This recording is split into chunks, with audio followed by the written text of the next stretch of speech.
Hello mga madams, magandang hapon po sa inyo lahat. Andito po ako ngayon sa cemetery. Siyempre, dadalaw ako sa mga pundot sa aking mga mahal sa buhay, mga madams.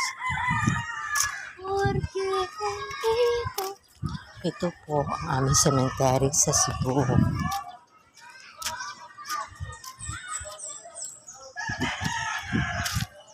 Yan. Magpamisa po ako. Kasi every Monday talaga andito ako. Dumadala ako sa puntod ng ating pamangkin. Siyempre yun ang kaligayahan ng mga kaluluwa nito. May nakakaalala sa kanila. Yun na masaya na sila. Kahit wala na sila, huwag natin kalimutan. Yun ang happiness nila every Monday. Diba mga madams? Magbibigay ako ng listahan ng mga pangalan sa mga kaluluwa. Magsisimula na po yung misa yata eh. So, mga madam, sakit lang po.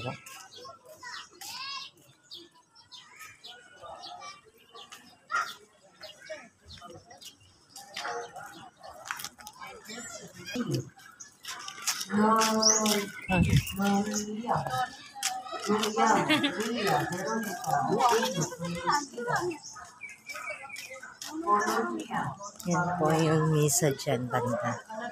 Bili muna ako ng kandila at bulaklak para sa puntod ng aking dalawang pamangkin.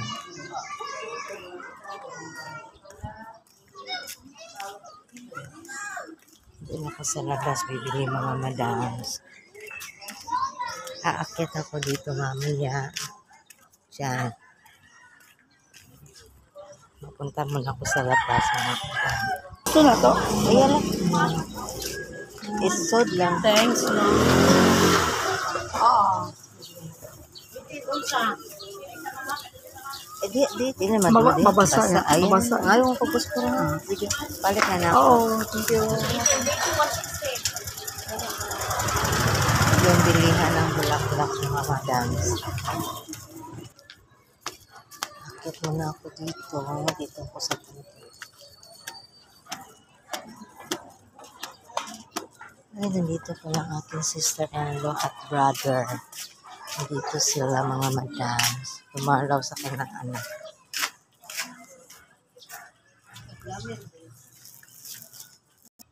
Nandito na po ako sa puntod ng aking pamangkin.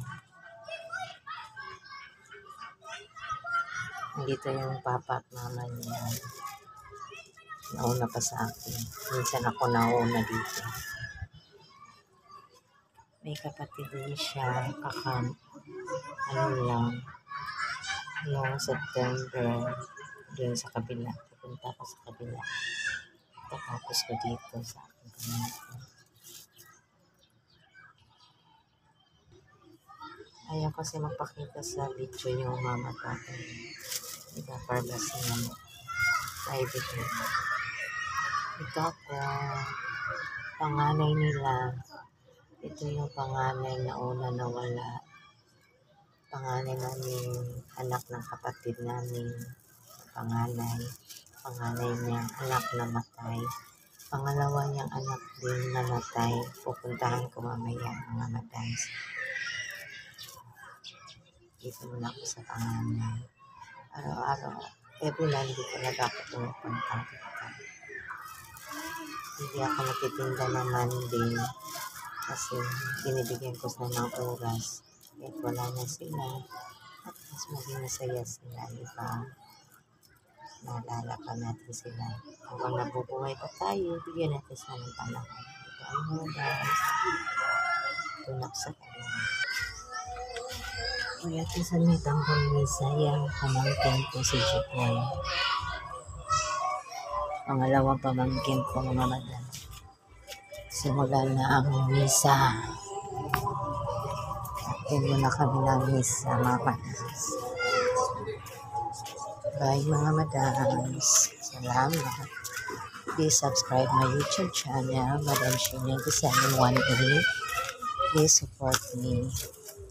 Thank you.